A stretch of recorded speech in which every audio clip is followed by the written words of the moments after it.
Oke pemirsa, ada kabar terbaru yang sangat menarik sekali untuk konten kali ini. Untuk saya bahas di mana para pembenci Jokowi itu harus baca majalah Tempo ini ya, dengan judul laporan utamanya itu adalah akhirnya mendunia, dan dalam judulnya, dalam subjudulnya Tempo itu menerangkan pemirsa bahwa Tempo itu ingin mengungkapkan bagaimana Jokowi itu menjadi finalis pemimpin terkorup 2024.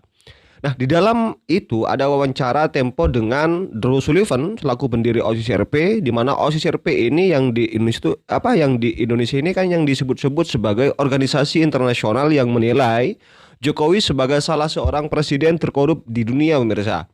Ya, yang seperti kita ketahui bersama lah ya sebelum-sebelumnya. Tetapi intinya yang menarik dalam wawancara itu pemirsa, Drew kembali mengatakan kepada Tempo bahwa OCCRP itu tidak menemukan bahwa Jokowi melakukan korupsi. Saya katakan kembali karena sebenarnya awal Januari lalu OCCRP itu sudah menyatakan mereka tidak menemukan bukti bahwa Jokowi itu melakukan korupsi finansial selama menjabat sebagai presiden. Nah, tapi wawancara Tempo terbaru ini maka semakin jelas sudah menunjukkan bahwa kebersihan Pak Jokowi mirsa. Dan menurut Drow ya, mereka itu tidak menemukan Jokowi mencuri miliaran dolar. Dan mereka tidak menemukan Jokowi membunuh orang. Dan mereka juga tidak menemukan Jokowi membatasi demokrasi, tidak menemukan. Dan menurut OCCRP, Jokowi juga tidak mengoperasikan kelompok kejahatan terorganisasi yang berkaitan dengan narkoba dan perdagangan orang. Nah, sebagai pendukung Jokowi tentu saya bahagia sekali pemirsa dengan pernyataan Drow selaku pendiri OSIS RP itu. Nah, kini setiap orang yang bilang Jokowi itu garong uang rakyat yang memimpin, yang mengancam demokrasi, ya bisa kita minta untuk membaca laporan Tempo ini pemirsa. OSIS RP adalah sebuah lembaga laporan investigatif terbesar di dunia. Jadi kalau mereka itu sudah menyatakan bahwa mereka tidak menemukan bukti bahwa Jokowi melakukan korupsi keuangan, tidaklah para pembenci Jokowi seharusnya tidak mengulang fitnah lagi bahwa OCCRP menobatkan Jokowi sebagai salah satu koruptor terbesar dunia saat ini. Wis cukup sudah. Nah, tapi kalau sebenarnya OCCRP itu menganggap Jokowi bersih dari tuduhan korupsi, mengapa mereka tetap menempatkan Jokowi sebagai salah satu finalis pemimpin terkorup di dunia? Kan begitu kan kira-kira pertanyaan para netizen semua. Nah, Drew juga menjelaskan masalah ini pemirsa kepada wartawan Tempo. Dia menjelaskan bahwa Jokowi ini dimasukkan sebagai finalis pemimpin terkorup berdasarkan suara publik. Ada banyak yang memilih dia, kata Dro ya. Jadi nama Jokowi itu masuk dalam daftar finalis bukan karena penilaian OCCRP. Ya, sekali lagi bukan karena penilaian OCCRP. OCCRP itu cuma hanya mengundang pembaca dari seluruh dunia untuk memasukkan nama-nama yang dianggap sebagai pemimpin terkorup. Ada 55.000 netizen mengirimkan nama nominasi. Nah, ini menurut Dro ya adalah jumlah nominasi terbanyak dibandingkan tahun-tahun sebelumnya. Nah, yang terbanyak yang dinominasikan tahun ini adalah Presiden Kenya dengan 40.000 suara. Baru kemudian disusul dengan Jokowi dengan suara 7.200. Apakah 7.200 suara itu adalah suara para ahli dari OCCRP? Tidak. Tentu saja bukan.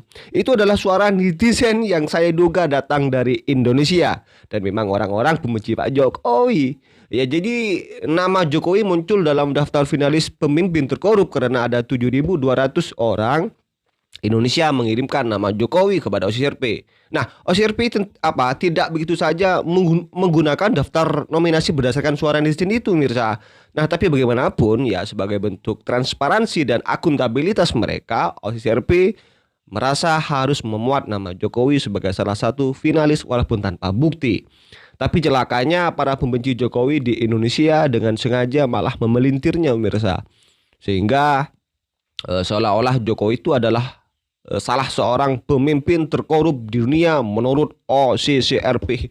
Padahal menurut netizen Ya, jadi sekarang jelas lah ya. OCCRP sendiri tidak pernah menilai Jokowi sebagai pemimpin terkorup. Nah, kalau tadi saya memuji Tempo karena memuat wawancara dengan Drew dengan jujur, sekarang giliran saya yang harus mempertanyakan integritas jurnalistik Tempo.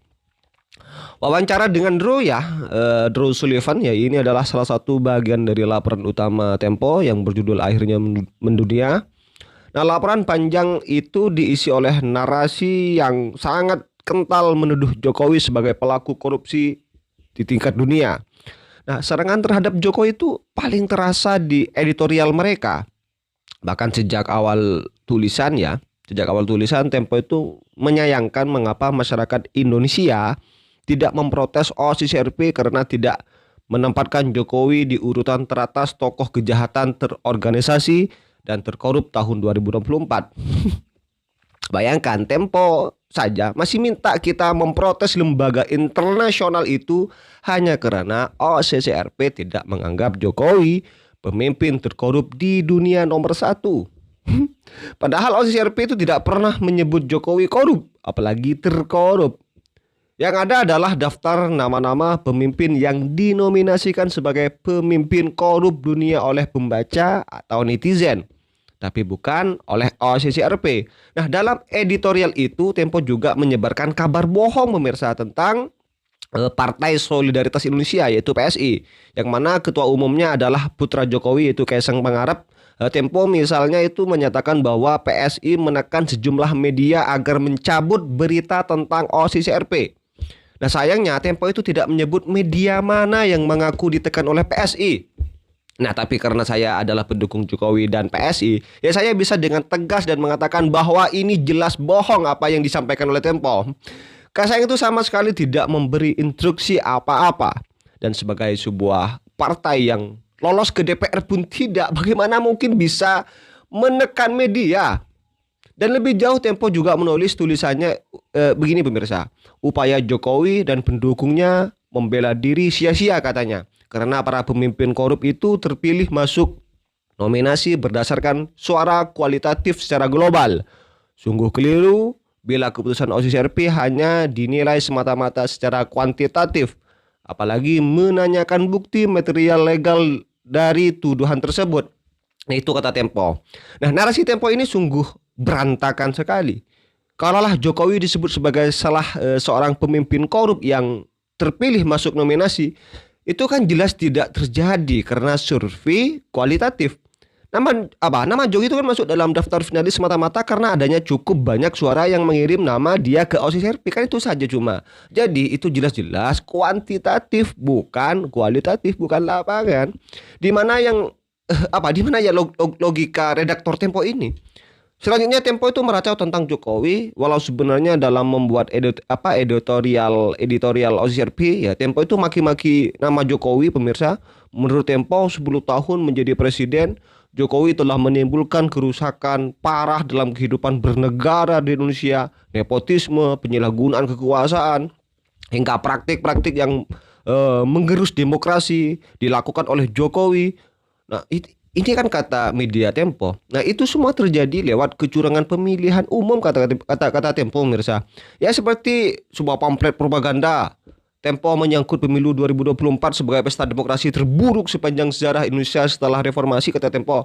Dan Tempo lagi menuduh Jokowi merusak lembaga penyelenggara pemilu demi menguntungkan anaknya yaitu Mas Gibran Raka Buming Raka. Yang kini menjadi wakil presiden Prabowo katanya demi menguntungkan anaknya. Duh, ini saya juga heran loh sama Tempo. Kenapa kok sejahat ini kepada Pak Jokowi? Ini ada apa? Jangan-jangan sudah dibiayai oleh lawan politik Pak Jokowi. Kok sampai segitunya menyerang Pak Jokowi? Bahkan ya sebenarnya banyak yang melakukan kerusakan. Contoh, Tempo itu kan tidak gencar kalau menyerang kader-kader PDP yang juga melanggar hukum. Contoh seperti Hasto. Mana ada Tempo itu membahas Hasto? Kan cuma hanya baru-baru ini loh ketika Tempo itu didesak untuk membahas Hasto. Sebelumnya kan itu kan tidak pernah membahas Hasto. Dan seterusnya tidak pernah, cuma hanya titik fokusnya itu kepada Pak Jokowi dan kepada keluarga Pak Jokowi pemirsa. Ini kan lebay sekali. Duduk podcast yang dibicarakan Jokowi, konten berikutnya duduk podcast sama teman-temannya yang dibicarakan adalah Pak Jokowi, keluarga Pak Jokowi, yang tidak ada sumber datanya sama sekali itu loh. Nulis yang ditulis itu adalah tentang kejelekan-kejelekan Pak Jokowi. Itu pun hanya fitnah. Ini kan tidak fair sekali pemirsa. Katanya Pak Jokowi sudah retak sama Pak Prabowo. Prabowo akan meninggalkan Pak Jokowi gitu kan. Podcast diketik media tulisnya itu kan. Duh, kata saya, kok seperti ini loh majalah Tempo. Kok tidak fair ya kan? Kok tidak menjadi media yang memang layak untuk dikonsumsi lah oleh masyarakat. Karena kan majalah Tempo ini kan juga majalah ya lumayan besar di Indonesia kan begitu Mirsa. Masa cuma yang bahas Jokowi terus? Kok tidak seperti media-media yang lain? Ya seperti apa komentar kalian pemirsa, tulis di kolom komentar. Dan hari ini bagi saya sudah cukup ya untuk PDIP.